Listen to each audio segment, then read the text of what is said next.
Along with extra time and lower instances of unpredictable weather, there are a variety of benefits that come with fall ESN application. Learn more at smartnitrogen.com.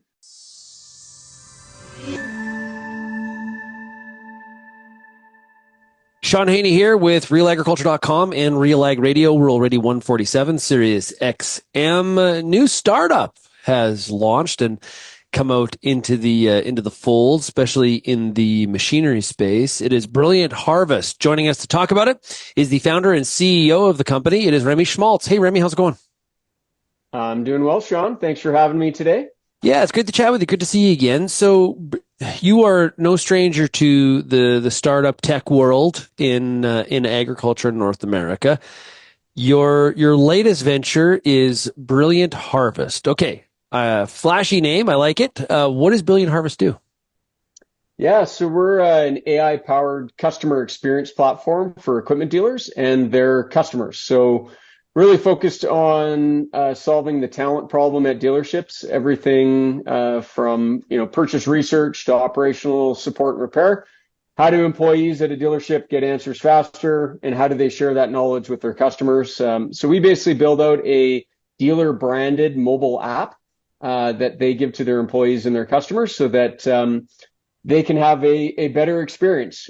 Often at a dealership, especially during peak times, harvest or planting, seeding, guys are busy, right? It's hard to find good people to be able to answer questions. And when they're out in the field helping someone else, you get 10 text messages come in, right? And how do you engage those customers and make them feel important and get them the information that they need quickly? Now, is this only on the service component, or is this other things like, say, need a filter? This is a portal to be able to do that.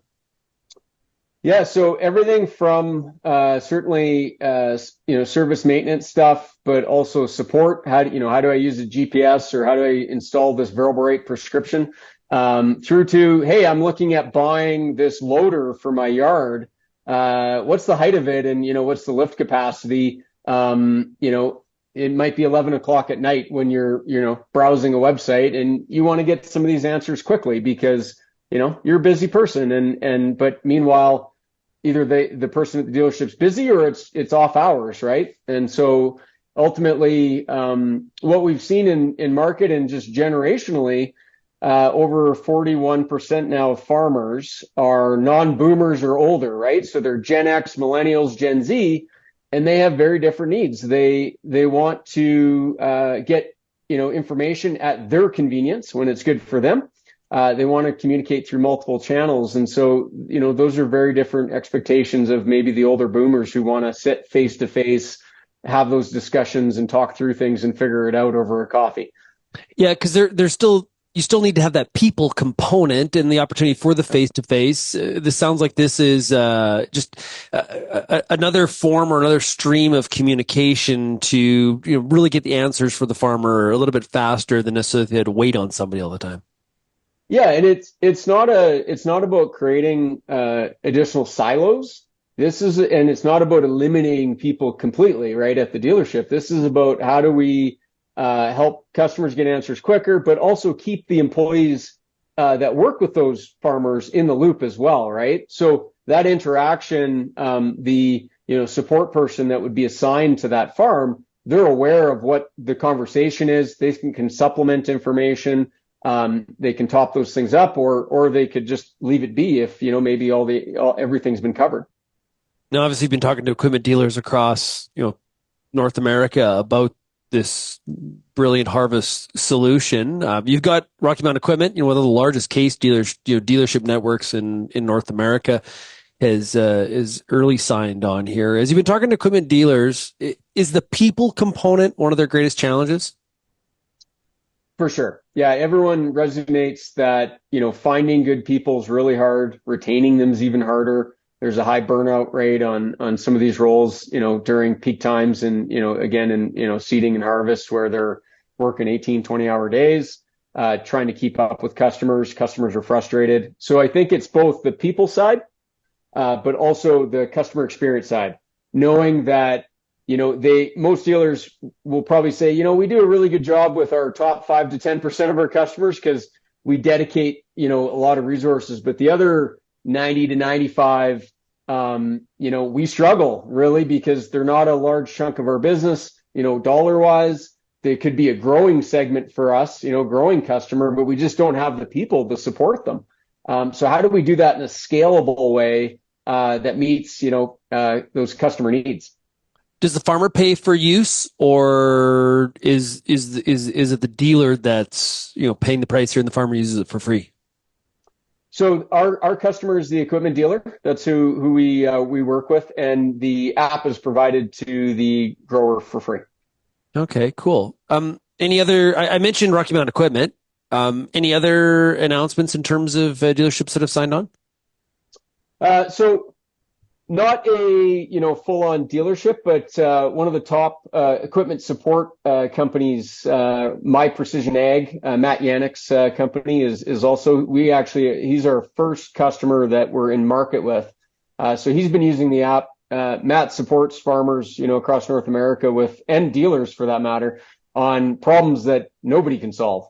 And so we were pretty keen. Matt's been a close, partner with us, figuring out some of these technical issues, and it's been so he's been a great early customer for us too. Is Canada and the U.S. the main targets here, or do you have bigger intentions? There's lots to get done in Canada and the U.S., so we're very focused here. Certainly, there's other customers outside of North America, but crawl, walk, run. I like to underpromise and overdeliver, and so for us right now, we're focused on finding who are the next 5 dealers that we're going to work with that really understand the value prop that we can bring and work closely with them so that we can solve their problems, so that we're not getting too far out in front of our skis. I am a little bit surprised because this sounds like a viable problem to be solved. Some of the challenges at the dealer level, like the people problem, feels very real for a lot, not just dealers, but everybody in the industry. I'm surprised that OEMs haven't done some of this stuff previously. And there was an opening here for a company like Brilliant Harvest to fill the gap. Do any of the OEMs have a similar type solution they're providing to their dealers? So it's a great question, Sean. So there's so much space for improvement around use of technology in this segment. When it comes to data analytics and tools like AI, like I think of AI as a tool in the toolbox. It's not the end all be all, right? And so, yeah, some of the manufacturers have launched in their like business systems. So CNH's is called eTIM. They have like an AI assistant within there. That's not competitive to what we're doing at all. If anything, it's complementary. But our focus is really between the dealer and the farmer. We collaborate with equipment manufacturers and work with them. And so one of the key things to remember is that an equipment dealer like Rocky, as an example, they're selling 40 different brands, right? And a manufacturer really is going to only ever support their brands, not the other 39. And from an equipment dealer standpoint, they spend a lot of money on people and training and talent. And the knowledge that those people have at the dealership, I mean, that's really the dealership's intellectual property. And we're helping them capture that and retain that. So when, Joe, who's been at the dealership for 20 years and he knows every nook and cranny and bolt and functionality of a piece of equipment, when he retires, some of that knowledge is transferred to the dealership, so it's not lost, and that, they can bring on new employees and get people up to speed faster, have happy customers at the end of the day. Yeah, that makes actually a lot of sense to me in the sense that I don't want to have an app for every single brand, and being brand agnostic makes a lot of sense. It's sort of different functionality, but you sort of made me think of OpenTable. Instead of having an app for every single restaurant chain, I can use OpenTable, and I'm across the spectrum, so that does make sense. What's the early reaction been from users? As we came out of stealth, 2 weeks ago, and as we've, start to onboard new users and stuff, it's been extremely positive. So really excited, as we continue to build and create user stories and understand, the challenges and kind of the finer details. So feedback's been extremely positive, and we're excited about, where we're headed. We've got a great team. There's 11 of us today, and A number of us have worked together before in previous companies, and so we've been able to get stuff done quite fast and have some really bright minds around the table. Yeah, cool stuff. Hey, Remi, thanks a lot for sharing the story of Brilliant Harvest. It is an early story, but there's a lot, many more chapters to be written, I am sure. We'll look forward to keeping up to date on your progress and how things go. So thanks a lot for joining us. Awesome. Thank you, Sean.